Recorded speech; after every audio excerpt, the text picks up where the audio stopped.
Hello दोस्तों, नमस्कार। कैसे हैं आप सभी? उम्मीद करता हूं आप सभी लोग जहां होंगे अच्छे होंगे, स्वस्थ होंगे और मस्त होंगे। प्यारे बच्चों, अंग्रेजी की एक नई वीडियो के साथ बच्चों आज की इस वीडियो में एक स्टोरी आपके लिए लेकर आया हूं, जिसको आपको हिंदी में अनुवाद करना सिखाऊंगा कि आप इसका हिंदी अर्थ कैसे निकाल पाएंगे।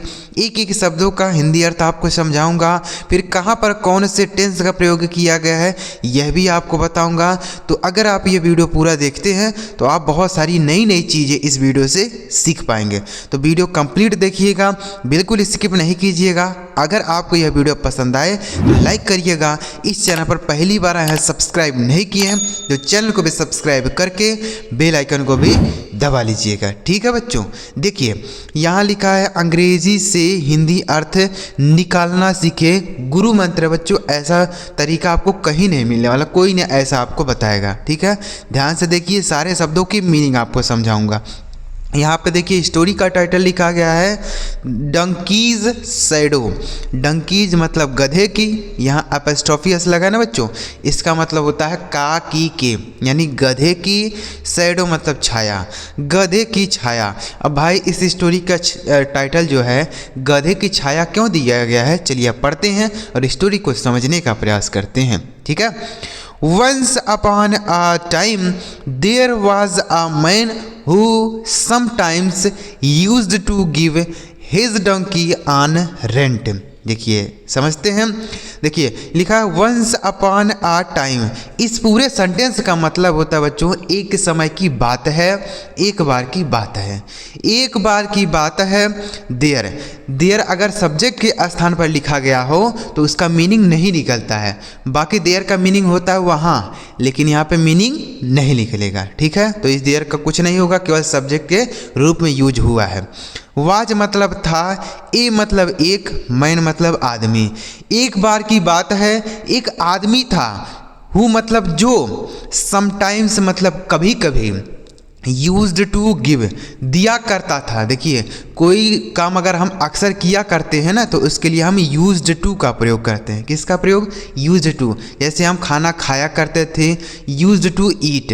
हम पढ़ा करते थे, वी यूज्ड टू रीड। हम जाया करते थे, वी यूज्ड टू गो। ठीक है, तो यहाँ क्या है? यूज्ड टू गिव यानी दिया करता था।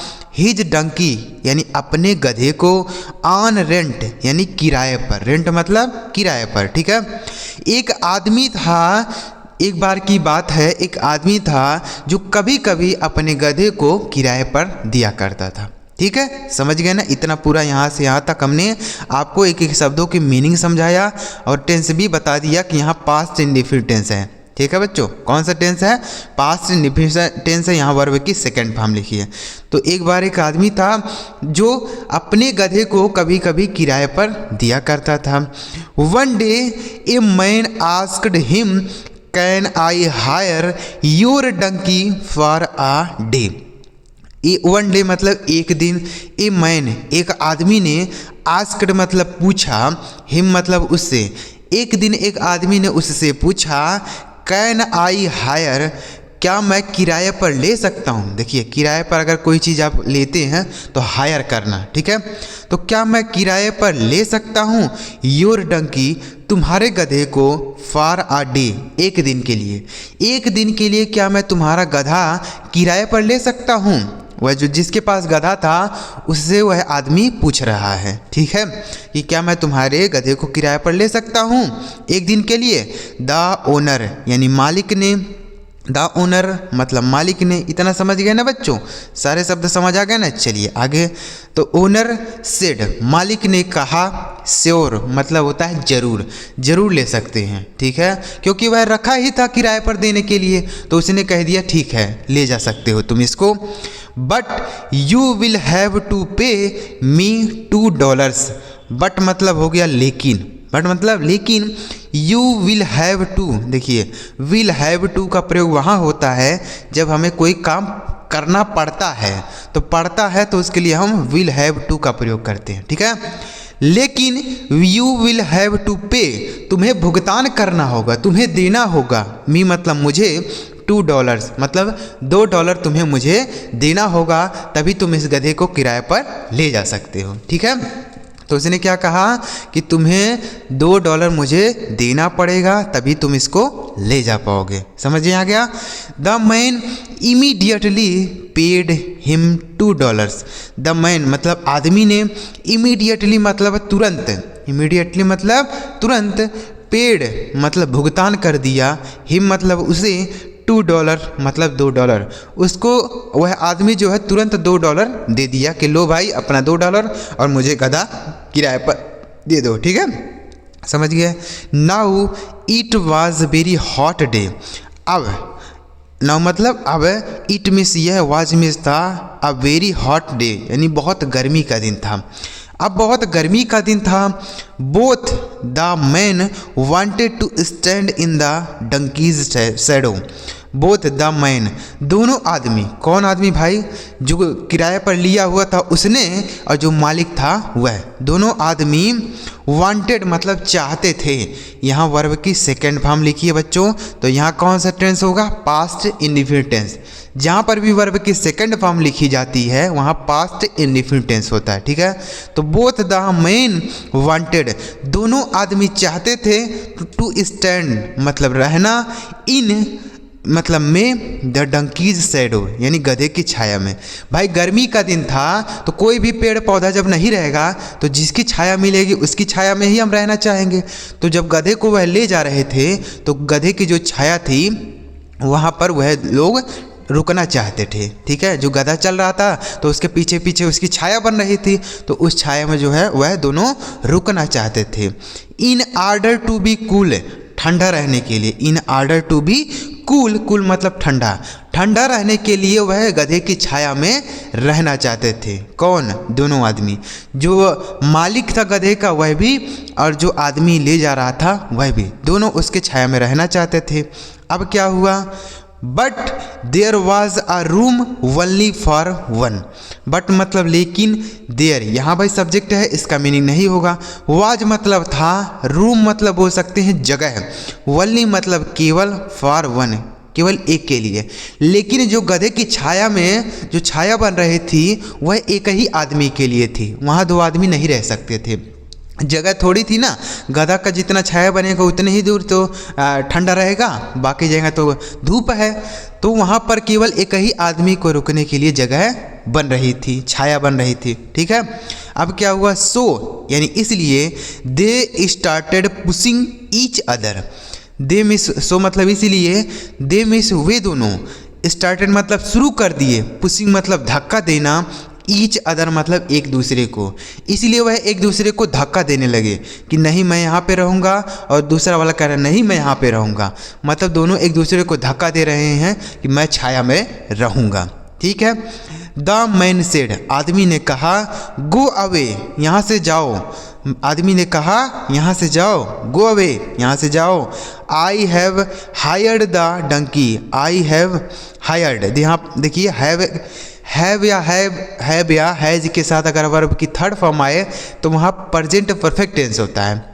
कौन सा टेंस होता है, प्रेजेंट परफेक्ट टेंस। ठीक है, तो यहाँ हैव के साथ वर्ब की थर्ड फॉर्म आई है तो प्रेजेंट परफेक्ट टेंस। तो आई हैव हायर्ड मैंने किराया पर लिया है द डंकी यानी गधे को।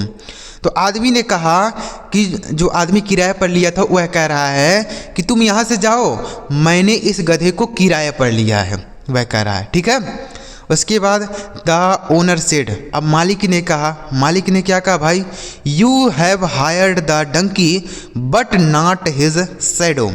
यू हैव हायर्ड, मालिक ने कहा यू हैव हायर्ड तुमने किराए पर लिया है द डंकी यानी गधे को, तुमने किराए पर गधे को लिया है, बट नॉट हिज शैडो लेकिन, नॉट मतलब नहीं, हिज शैडो यानी उसके छाया को नहीं। तुमने गधे को किराए पर लिया है लेकिन उसकी छाया को किराए पर नहीं लिया है। यह जो है मालिक कह रहा है। देखिए कैसे लड़ाई कर रहे हैं दोनों, जो है दोनों छाया में रहना चाह रहे हैं क्योंकि बहुत धूप थी ना, तो सोच रहे हैं कि गधे की जो छाया बन रही है उसमें हम लोग रहेंगे, चलेंगे साथ में, लेकिन वहाँ केवल एक ही आदमी के लिए जगह थी, तो वह दोनों एक दूसरे को धक्का देने लगे। और जो किराए पर आदमी लिया था गधे को वह कह रहा है कि तुम यहाँ से चले जाओ, मैंने इस गधे को किराए पर लिया है। तो मालिक कह रहा है कि तुमने इस गधे को किराए पर लिया है ना कि इसके छाया को, इसके छाया को तो तुमने नहीं लिया ना किराए पर।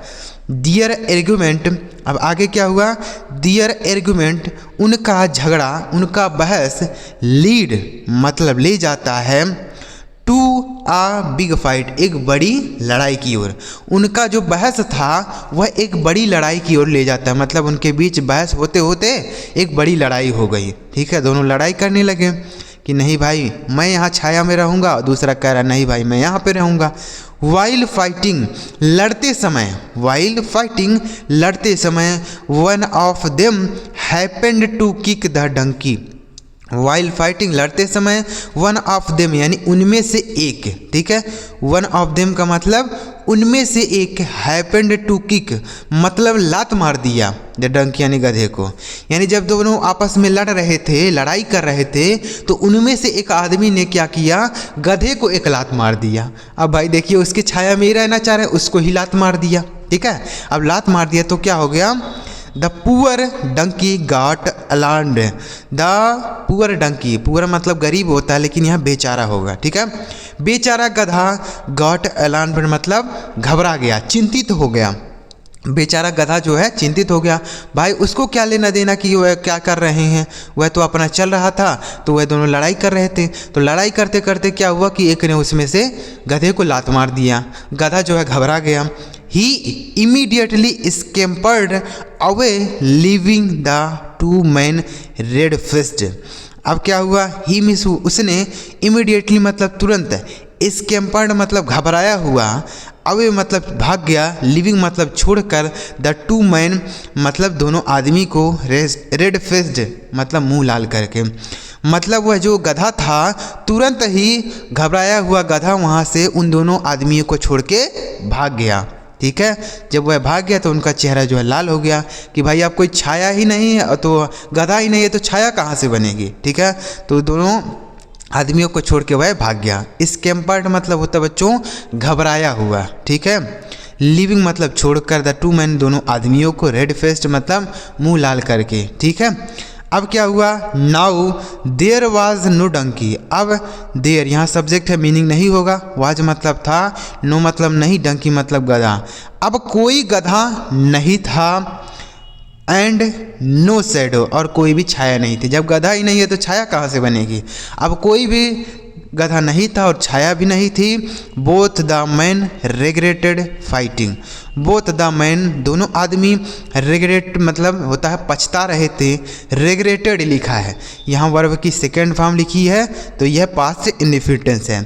तो दोनों आदमी पछता रहे थे, फाइटिंग यानी लड़ाई करके। ठीक है, दोनों आदमी लड़ाई करके पछता रहे थे कि अगर हमने लड़ाई ना की होती तो गधा हमारे पास रहता और उसकी छाया में हम लोग चल रहे होते, लेकिन गधा भाग गया वहाँ से, तो दोनों आदमी पछता रहे हैं। तो इस कहानी से हमें क्या सीख मिलती है, मोरल क्या है, मोरल है बच्चों, fighting leads to bad result.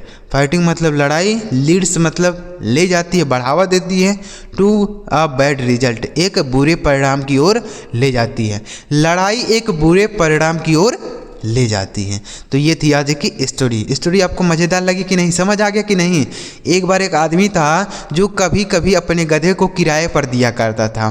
ठीक है, तो एक दिन एक आदमी ने उससे पूछा कि क्या मैं तुम्हारे गधे को किराए पर ले सकता हूँ। तो उस आदमी ने कहा ठीक है ले जाओ, लेकिन तुम्हें पहले हमें $2 पे करना होगा, $2 देना होगा। तो उसने तुरंत उसको $2 दे दिया।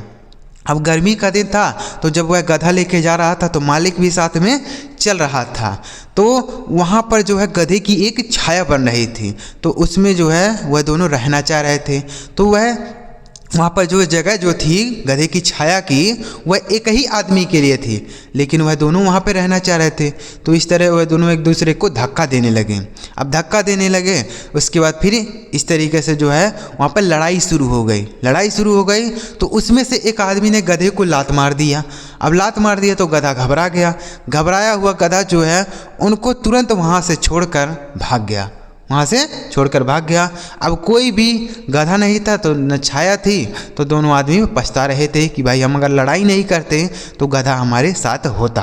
ठीक है, तो यही थी आज की स्टोरी आपको कैसी लगी कमेंट में ज़रूर बताना है। और अगर ऐसी ही स्टोरी ट्रांसलेशन की वीडियो आप चाहते हैं तो कमेंट में आप यस लिखिएगा और इस चैनल को ज़रूर सब्सक्राइब करिएगा। सब्सक्राइब किए रहेंगे तभी आपको ऐसी वीडियो मिलेगी, सब्सक्राइब नहीं किए रहेंगे तो वीडियो नहीं पहुँच पाएगी, इसलिए सब्सक्राइब करिए और वीडियो को लाइक भी करिएगा।